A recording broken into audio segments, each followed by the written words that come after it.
संस्कृताधीतिनः सन्तु सर्वे भारतभूमिजाः। नमो नमः मित्राणि, कैसे हैं आप सब लोग। स्वागत है आप सबका संस्कृतानुरागिणः इस यूट्यूब चैनल में। मित्रों, आजकल हम नवरात्रि स्पेशल वाली कक्षा को देख रहे हैं, जिसमें हम यूजीसी नेट से संबंधित 25-25 प्रश्नों को यहाँ पर सॉल्व कर रहे हैं। अभी तक हमने 2 कक्षाओं में 25-25 प्रश्नों को हल कर लिया है और आज हम अपने तीसरी कक्षा में फिर 25 प्रश्नों को हल करने वाले हैं। और यदि आप लोगों ने पिछली 2 कक्षाएं नहीं देखी हैं तो आप लोग अवश्य उन दोनों कक्षाओं को देखें और आप लोगों को बहुत लाभ होगा। बहुत अच्छे लेवल के प्रश्न हैं, तो आप लोग ज़रूर मुझे ये भी बताएंगे कि आप लोगों को ये कक्षा कैसी लग रही है, ताकि मैं और भी ऐसे प्रश्नों को आपके लिए लेकर के आऊँ।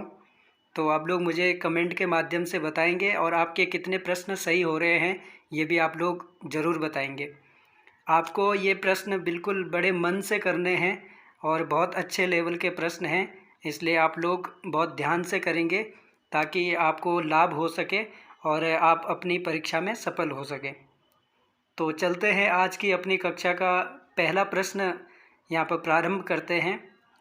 तो पहला प्रश्न है हमारा, अधस्तनेषु कयोर्द्वयोः समुचितः संबंधः अस्ति।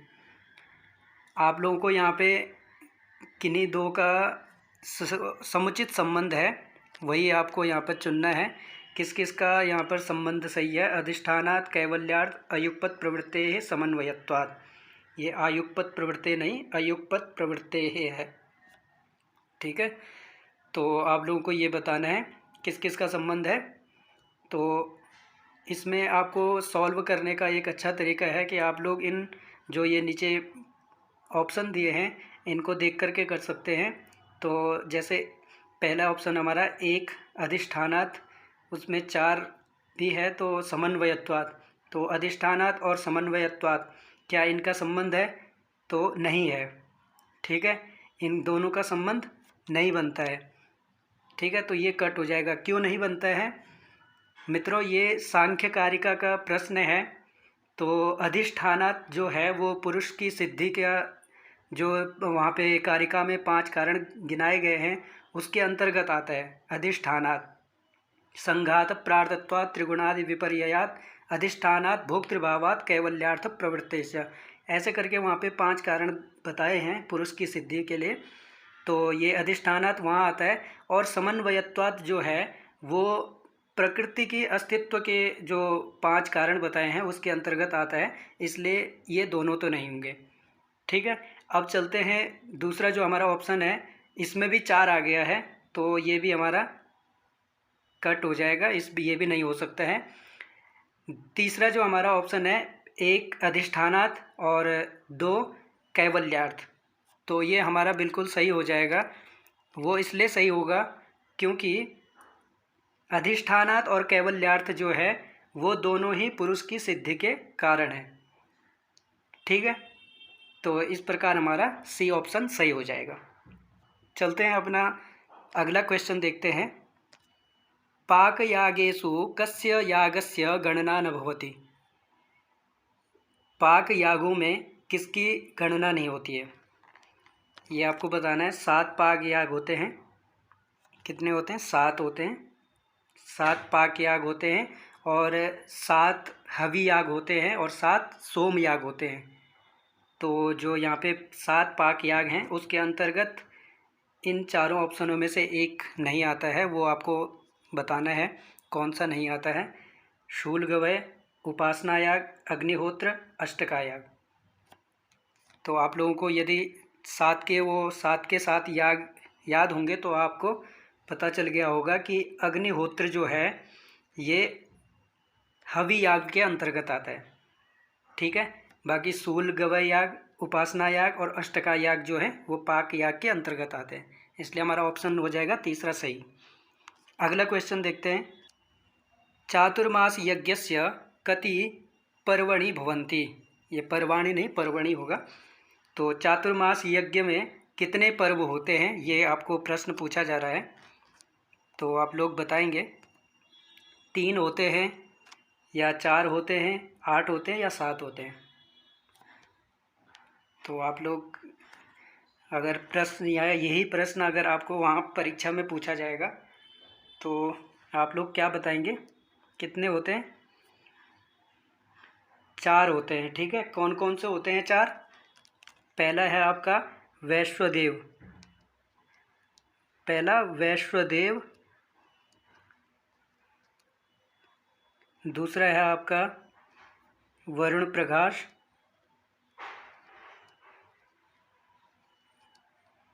ये आपको ऐसा भी प्रश्न पूछा जा सकता है कि इनको क्रम से लगाइए या सबसे पहला कौन सा है, ये भी आपको पूछा जा सकता है, इसलिए आपको इनको सबको याद रखना है।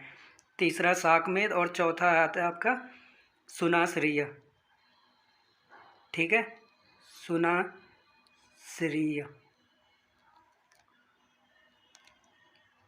ठीक है, तो ये 4 हैं जो चातुर्मास यज्ञ के पर्व हैं। अगला क्वेश्चन देखते हैं अपना। हाँ, इसका उत्तर जो होगा वो आपका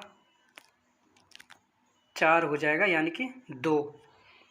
ठीक है, अब देखते हैं दूसरा क्वेश्चन। अग्निष्टोम यागे महावेदीकरण निर्माण कस्मिन् दिवसे भवति। जो अग्निष्टोम याग होता है उसमें महावेदी जो बनती है वो कौन से दिन बनती है, ये पूछा जा रहा है। जब पहले बड़े बड़े यज्ञ होते थे तो उसमें पहले दिन जैसे ऋत्विक वर्ण, जिसको ब्राह्मण वर्ण, अपसु दीक्षा इत्यादि होते थे, और जो हमारा यज्ञशाला का निर्माण इत्यादि पहले दिन होते थे, और दूसरे दिन जो सोमक्रिय इत्यादि होते थे।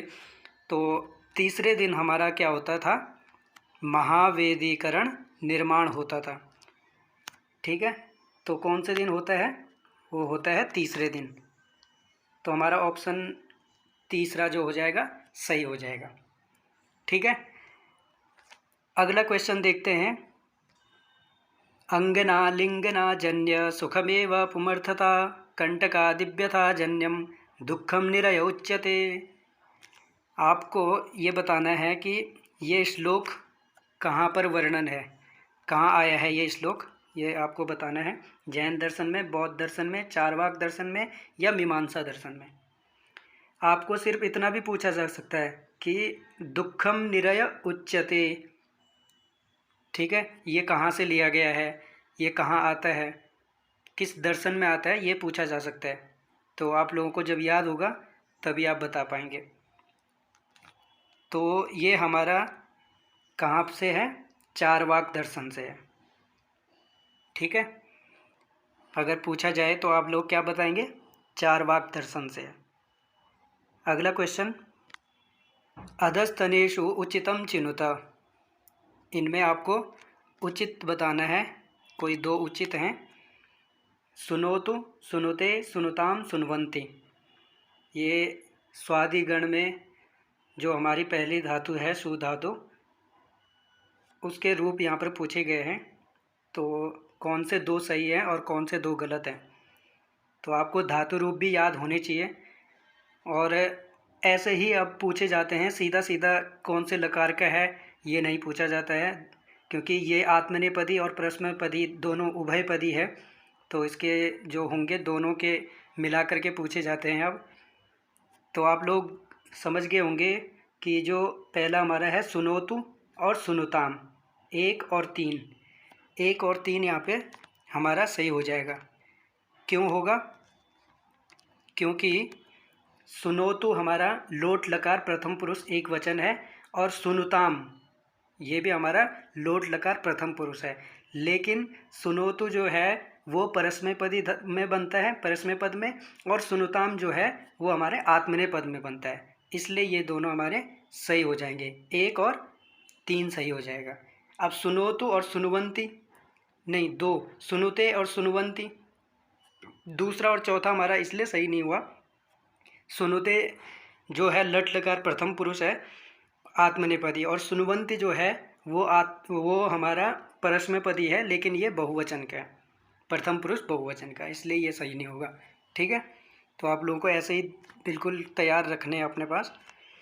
अगला क्वेश्चन, निर्गतासु नवाकस्य कालिदासस्य सूक्तिषु प्रीतिर्मधुरसान्द्रासु मंजरीषु इव जायते। ये श्लोक कहाँ प्राप्त होता है, कौन से ग्रंथ में आया है ये आपको बताना है। ये 10 कुमार में, हर्षचरित में, नलचंपू में या रघुवंश में, तो आप लोगों को ये बताना है। ये आपको मिलता है हर्षचरित के अंतर्गत। ठीक है, हर्षचरित में आया है निर्गतासु नवाकस्य कालिदासस्य सूक्तिषु। ठीक है, नेक्स्ट क्वेश्चन, वैराग्यात् किं भवति। ये आपका सांख्य कारिका से ये प्रश्न है।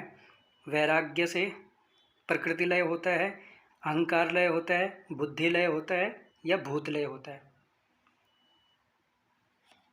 तो आपने अगर कारिका याद होगी आपको, वैराग्यात् प्रकृति लयः संसारो भवति राजसात्। वैराग्य से क्या होता है, प्रकृति लय होता है। ठीक है, अगला क्वेश्चन, ऋग्वैदिक आवृत्तिकोशः इति ग्रंथः केन रचितः। ये ग्रंथ किसने लिखा है। ऋग्वैदिक रिपीटेशन करके एक ऋग्वेद का पुनरावृत्ति कोश है, वो किसने लिखा है ये आपको बताना है। रुडोल्फ रोथ, मैकडोनल्ड, कीथ और ग्रासमान। तो आप लोग बताएंगे। तो इसका मैं बता दूं कि इन चारों ऑप्शनों में कोई भी नहीं है। ठीक है, जो ये ग्रंथ है ये लिखा है आपका ब्लूमफील्ड ने। ब्लूमफील्ड, ये ऑप्शन में, चारों ऑप्शनों में नहीं है। ठीक है, तो ये ब्लूमफील्ड ने लिखा है। जिसको पता रहा होगा तो वो समझ गया होगा कि चारों में ऑप्शन में नहीं है। अगला क्वेश्चन देखते हैं, पाणिनीय शिक्षायां कति श्लोकाः सन्ति। पुनः आपके लिए एक लड्डू वाला सवाल आ गया है। ठीक है, लड्डू सबको पसंद होता है, इसलिए आप लोगों को ये सवाल भी अवश्य पसंद आएगा, क्योंकि इसको आप लोग 1 सेकंड नहीं लगाओगे करने में। कितने होते हैं पाणिनीय शिक्षा में, श्लोक कितने हैं, 60 ही, 60 श्लोक हैं। ठीक है, अगला क्वेश्चन, अधस्तनेषु अलौकिक सन्निकर्षः नास्ति। इसमें आपको अलौकिक सन्निकर्ष कौन सा नहीं है ये बताना है। तो आप जानते होंगे कि अलौकिक सन्निकर्ष 3 प्रकार के होते हैं और लौकिक सन्निकर्ष कितने हैं, 6 हैं। ठीक है, तो उसके अंतर्गत सामान्य समवायः ये नहीं आता है। ज्ञान लक्षण, सामान्य लक्षण और योगज लक्षण, ये हमारे 3 अलौकिक सन्निकर्ष हैं। और समवाय किसके अंतर्गत आता है, ये आता है आपका 6 प्रकार के जो सन्निकर्ष हैं लौकिक, उसके अंतर्गत आता है। इसलिए हमारा उत्तर हो गया 4, समवायः। ठीक है, नेक्स्ट क्वेश्चन, ऋग्वैदिक क्रमे हिरण्यगर्भ सूक्तस्य क्रमांकः वर्तते। अब इसमें हिरण्यगर्भ सूक्त का क्या क्रम है, कहाँ पे ऋग्वेद में ये सूक्त आया है, यही आपको प्रश्न में पूछा गया है। 10वें मंडल 125वां सूक्त, 10वें मंडल का 121वां, या 10वें मंडल का 122, या 10 का 121, क्योंकि ऐसा भी प्रश्न बन सकता है। तो ये कहाँ पे है, 10वें मंडल में। 10वें मंडल में 121वां सूक्त है हमारा हिरण्यगर्भ सूक्त। ठीक है, अब चलते हैं अपना अगला क्वेश्चन पे। पर्जन्य सूक्तेषु अनुचितं चिनुत। पर्जन्य सूक्त में आपको इसमें अनुचित चुनना है, क्या गलत है इनमें से ये आपको बताना है। तो इसमें 10 मंत्र हैं, गायत्री छंद है, पर्जन्य ऋषि हैं और 5वें नंबर के 83वें नंबर का सूक्त है। तो आप बताएंगे 5वें मंडल का 83वें नंबर का सूत्र है, सूक्त है। तो इसमें थोड़ा सा मुझे गड़बड़ लग रहा है, क्योंकि इसमें गायत्री छंद तो नहीं होता है, गायत्री छंद नहीं है और पर्जन्य ऋषि भी नहीं है, पर्जन्य देवता है। तो ये दोनों हमारे क्या हैं, गलत हैं। 10 मंत्र होते हैं और 5वें नंबर का 5वें मंडल का 83वें नंबर का सूक्त है हमारे ये। तो ये हमारे दोनों सही हैं। ये थोड़ा सा प्रश्न में दोनों ये मिस्टेक आ गए हैं, तो आप लोग देख लेंगे। 10 मंत्र हैं हमारे पर्जन्य सूक्त में और 5वें मंडल का 83 नंबर का सूक्त है पर्जन्य सूक्त। ठीक है, अगला क्वेश्चन देखते हैं। गोरयम अत्र का लक्षणा। गोरयम इसमें कौन सी लक्षणा है? काव्य प्रकाश के अनुसार ये प्रश्न पूछा गया है। शुद्धासारोपा, शुद्धासाध्यवसाना, उपादान लक्षणा और गौणी साध्यवसान लक्षणा। ठीक है, मम्मट ने 6 लक्षणाएं बताए हैं, 6 प्रकार की लक्षणाएं। ठीक है, आपको बताना है इसमें कौन सा है। इसका हमारा उत्तर हो जाएगा गौणी साध्यवसाना। क्या हो जाएगा? गौणी साध्यवसाना। ठीक है, अगला क्वेश्चन देखते हैं। कौशित के ब्राह्मणे कति अध्यायाः सन्ति। ये ऋग्वेद का ब्राह्मण है, जिसको सांख्यायन ब्राह्मण भी कहा जाता है। ठीक है, कौशितकी को सांख्यायन ब्राह्मण भी कहा जाता है। तो इसमें पूछ रहे हैं कि कितने अध्याय हैं उसमें। 63, अष्टाविंशति, विंशति, 44। सांख्यायन ब्राह्मण में कितने अध्याय हैं? यदि आपसे पूछा जाए कि सांख्यायन ब्राह्मण का अपर नाम क्या है, तो वो है कौशितकी। ठीक है, इसमें अध्याय हैं आपके 30, 63 अध्याय। तो आपका उत्तर हो जाएगा ऑप्शन नंबर 1। ठीक है, नेक्स्ट क्वेश्चन।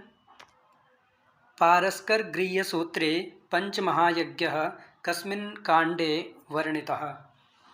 पारस्कर गृह्य सूत्र जो है, ये हमारा शुक्ल यजुर्वेद का गृह्य सूत्र है, पारस्कर गृह्य सूत्र, और एकमात्र गृह्य सूत्र है।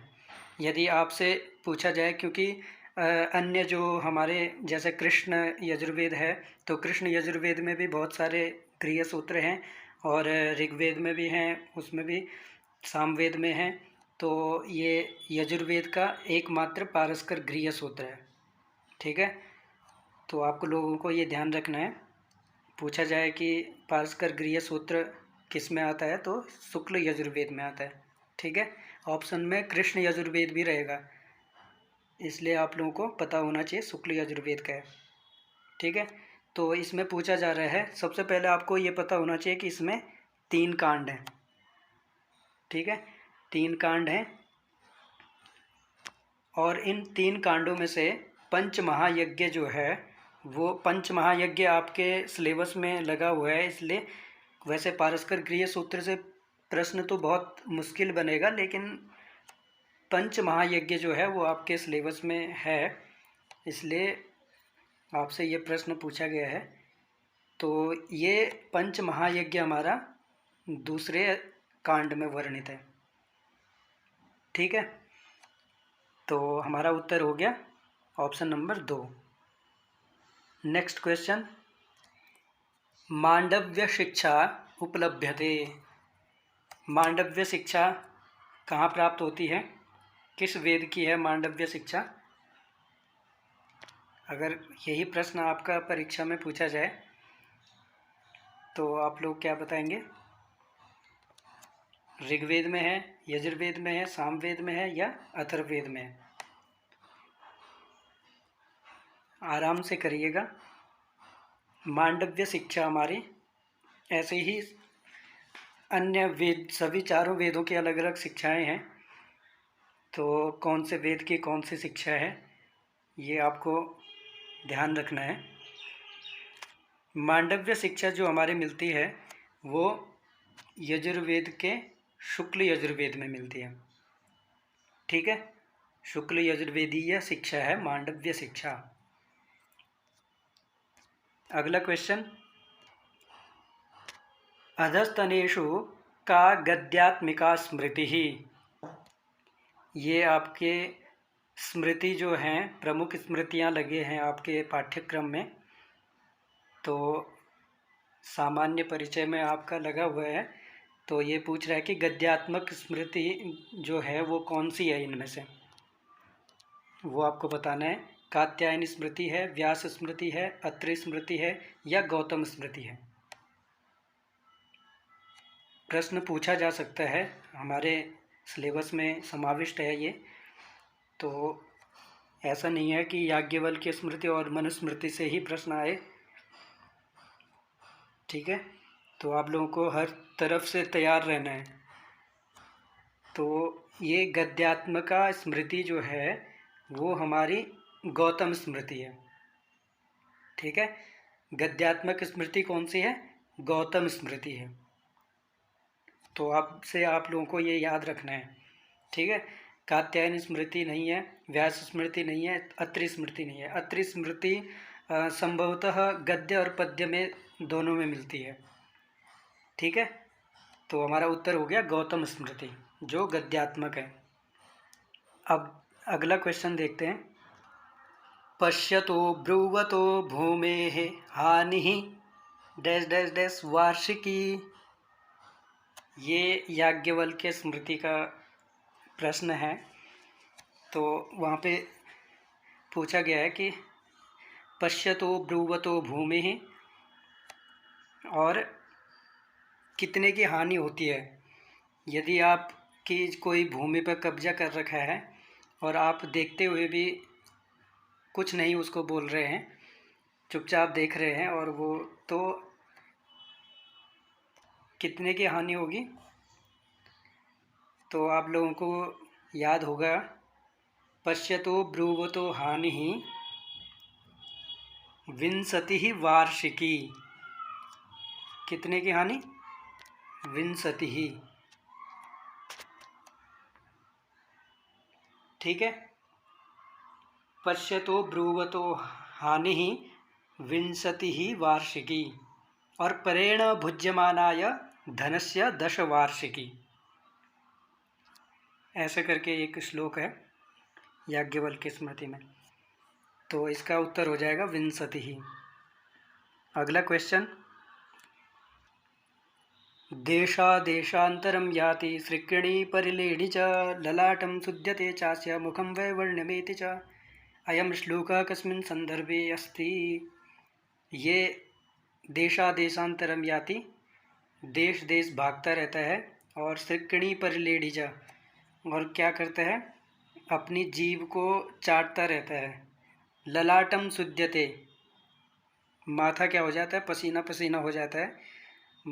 ललाटम सुध्यते अस्य मुखम वैवर्ण्यमेति च, और मुखाकृति बदलती ही रहती है। ऐसा कौन है? ये भी याज्ञवल्क्य स्मृति से पूछा गया है। वो साक्षी ऐसा है, यह राजा, अपराधी और ब्राह्मण। तो आप लोग समझ गए होंगे कि ऐसा कौन होता है।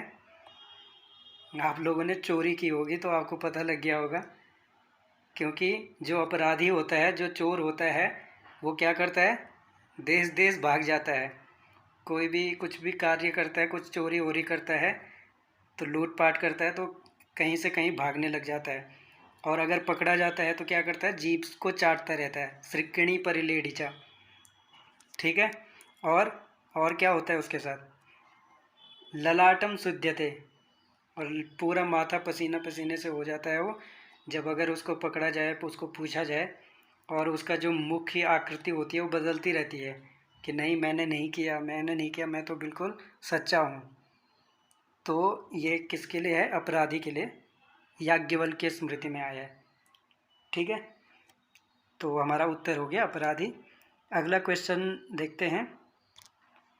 याज्ञवल्क्य प्रकरणेषु वेतनादानः कतमो प्रकरणः अस्ति। याज्ञवल्क्य के जो 25 प्रकरण हैं, हाँ 25 हैं, तो उसमें जो वेतनादान नाम का जो प्रकरण है वो कौन से नंबर का है, ये आपको पूछा जा रहा है। क्या वो 15वें नंबर पे है, या 17वें नंबर पे है, अथवा 16 नंबर पे है, 16 नंबर पे है, या 9 10 कितने 19 नंबर पे है। तो आपको ये क्रम से भी पूछा जा सकता है, आपको पूरे 25 के 25 याद होने चाहिए।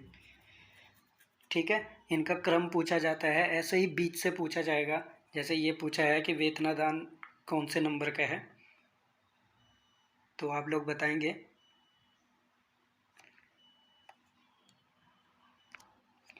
तो हमारा जो पंचदश पे है, पंचदश पे संविद व्यतिकरण है, सप्तदश पे कौन सा है, द्योत समवाय है।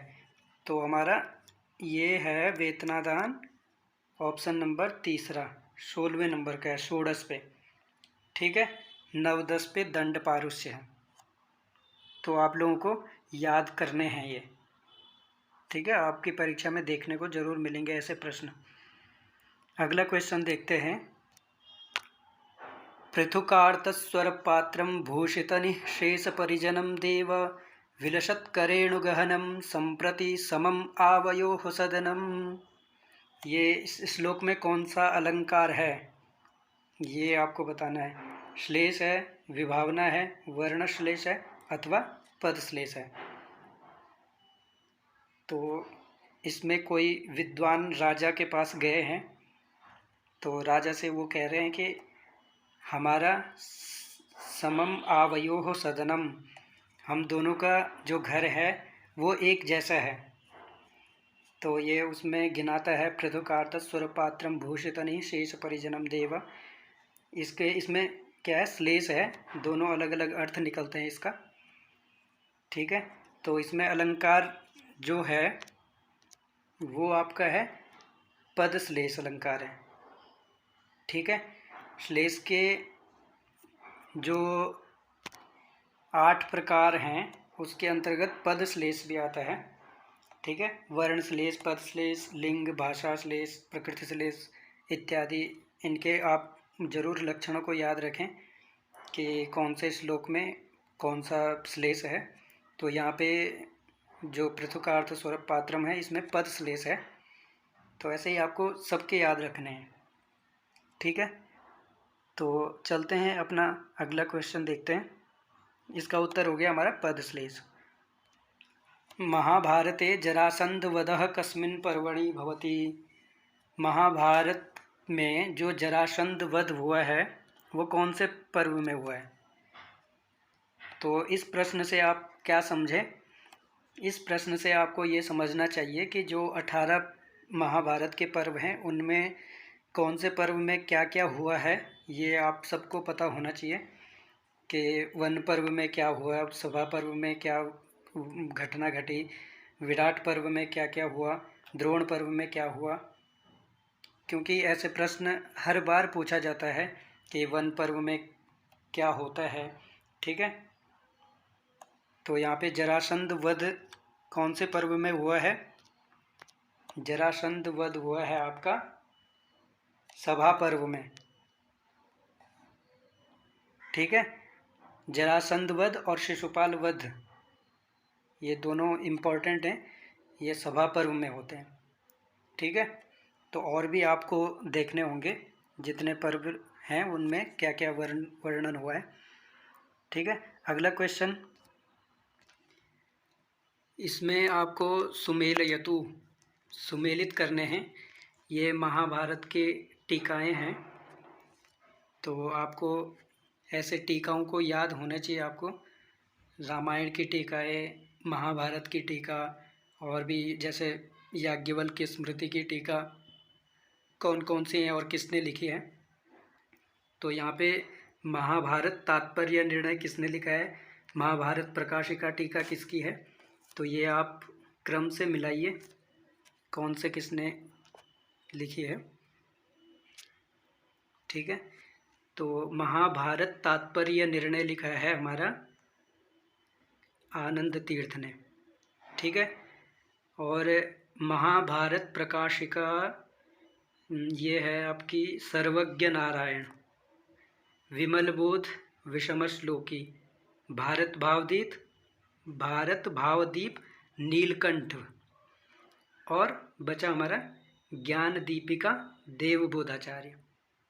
तो हमारा ऑप्शन देखेंगे हम, पहले का है 5, तो इसमें हमारा 5वें नंबर का इसमें ऑप्शन में है नहीं, तो यही होना चाहिए हमारा ऑप्शन नंबर 5। जो 5, उसके बाद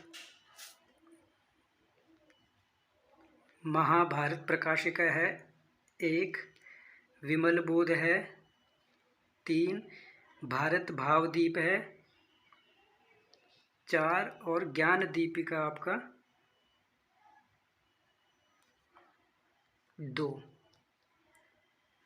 ठीक है, तो ये हमारा उत्तर सही हो जाएगा। ठीक है, अब चलते हैं हम अपना अगला क्वेश्चन देखते हैं। अनग्नाविव शुष्केधो न तज्ज्वलति करहिचित् अयं मंत्रांशः महाभाष्ये कस्मिन् गौण प्रयोजने उपलभ्यते। ये मंत्र महाभाष्य के अनुसार जो गौण प्रयोजन है, 13 गौण प्रयोजन, उसमें कहाँ पे ये मिलता है आपको, यस्तु प्रयुंक्ते में या यदधीतम में, अविद्वांसा में, विभक्तिम कुर्वन्ति में। 5 हमारे महाभाष्य में मुख्य प्रयोजन बताए हैं व्याकरण पढ़ने के, और 13 गौण प्रयोजन बताए हैं। और ये 13 जो गौण प्रयोजन हैं, इनको आप क्रम से याद रखेंगे। ठीक है, जो ते सुराः दुष्टः शब्द यदधीतम यस्तु प्रयुंक्ते अविद्वांसा विभक्तिम कुर्वन्ति, ऐसे करके हैं 13, तो वो आप लोगों को याद होने चाहिए। तो ये जो हमारा प्रश्न है, इसमें आप समझ गए होंगे, यदधीतम अविज्ञातम निगदेनैव शब्दते अनग्नाविव शुष्केदो न तज्ज्वलति करहिचित्। ठीक है, जो मतलब हमने अध्ययन तो कर लिया है, जिसको अधीत तो कर लिया है, लेकिन अगर हमको उसका शब्द बोध नहीं हुआ, ठीक है, तो उसको खाली हमने शब्द का उच्चारण किया, तो वो किसके समान माना गया है, अनग्नाविव। जैसे हम सूखी लकड़ी को अनग्नि, जो अग्नि नहीं है, उसमें डालते हैं तो उसका कोई फल नहीं मिलता है। ठीक है, अगर हम अग्नि में डालें तो उसको वो जलेगी, तो उसका तो कोई प्रयोजन है, लेकिन अगर हम अग्नि है ही नहीं और उसमें लकड़ी डालते हैं सूखी, तो वो सूखी होने के बावजूद भी उसका कोई फल नहीं है। तो वही यहाँ पे बता रहे हैं कि अगर हम किसी चीज़ को अधीत तो करते हैं, लेकिन अगर हम उसको अर्थ को नहीं जानते हैं तो वो निष्प्रयोजन हो जाता है। ठीक है, तो अगला प्रश्न देखते हैं। यहाँ पे हमारा जो उत्तर हो जाएगा वो हो जाएगा ऑप्शन नंबर 2, यदधीतम के अंतर्गत ये आया है, यदधीतम अविज्ञातम निगदेनैव शब्दते। ठीक है, अगला क्वेश्चन देखते हैं। अगला क्वेश्चन है हमारा, व्याकरणस्य सर्वोत्तम पद्धति ही का। व्याकरण की सर्वोत्तम पद्धति क्या है? अर्थोपदेश है, वर्णोपदेश है, शब्दोपदेश है, या ध्वन्योपदेश है? तो ये आपको बताना है कौन सी है। तो ये हमारा इसका जो उत्तर होगा, इसका हमारा उत्तर हो जाएगा ऑप्शन नंबर 2, वर्णोपदेश। ठीक है, सर्वोत्तम पद्धति है व्याकरण की। अगला क्वेश्चन देखते हैं। ये आज का हमारा अंतिम प्रश्न है, प्रश्न संख्या 75। पितृरक्ष पिशाचानां डैश डैश एव सिद्धयः। ये आपका है वाक्यपदीय से प्रश्न है कि पितृरक्ष पिशाचानां डैश डैश आपको इसमें भरना है। तो आप भरिए, प्रकृतिजा भरेंगे, कर्मजा, मनोज भवा अथवा अधर्मजा। तो आप समझ गए होंगे, इसका जो उत्तर हो जाएगा वो होगा ऑप्शन नंबर 2, पितृरक्ष पिशाचानां कर्मजा एव सिद्धयः। ऐसी हमारी कारिका आती है वाक्यपदीय में। तो इस प्रकार हमारे 75 प्रश्न खत्म हो गए हैं और आज हमने 25 प्रश्नों को हल कर लिया है। तो यदि आप लोगों को ये प्रश्न अच्छे लगते हैं तो आप अवश्य मुझे कमेंट में बताएं, ताकि मैं और भी प्रश्नों को लेकर के आऊं। और आपके कितने प्रश्न सही हुए हैं ये भी आप लोग ज़रूर बताएंगे मुझे। तो आज के लिए इतना ही। नमो नमः, धन्यवादः।